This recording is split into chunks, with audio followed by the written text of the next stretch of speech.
In today's video, I'm going to teach you how to create a table in Looker Studio. We'll keep this simple and clear. I'm starting from a report that's already open with a data source connected. If you're in the same place, you're ready to go. The goal is to get a table onto the canvas quickly, then tailor the information it shows so it's useful and easy to read. First, head to the top toolbar and click on Add a Chart. This is your gateway to all the visual elements you can drop into a report. When the chart menu opens, you'll see several options for tables. Choose the type that matches how you want your data to communicate. You'll notice 3 table options. A regular table is clean and straightforward, perfect for lists and simple comparisons.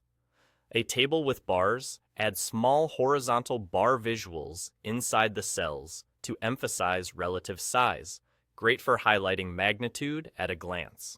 A table with heat maps uses color intensity to show highs and lows, making outliers and trends pop immediately. Click the one that best fits the story you want to tell. After you click your preferred table type, move your mouse over the report canvas. Your cursor will change, indicating you're placing the chart.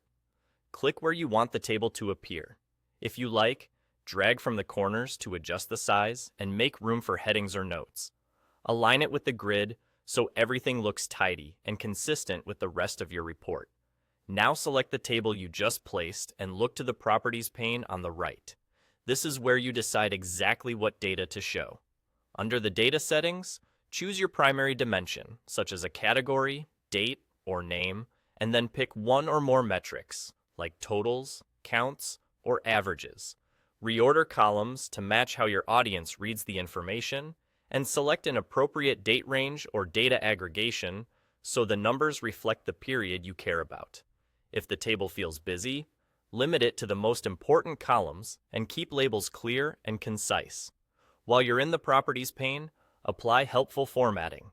Rename column headers so they're reader-friendly. Set number formats to ensure consistency. And, for tables with bars or heat maps, pick color options that are accessible and easy to interpret. A quick scan test helps. If someone can grasp the main insight in a few seconds, your table is doing its job. And that's all. You clicked Add a Chart, selected the table type, placed it on the canvas, and configured the data in the Properties pane. Simple, fast, and effective.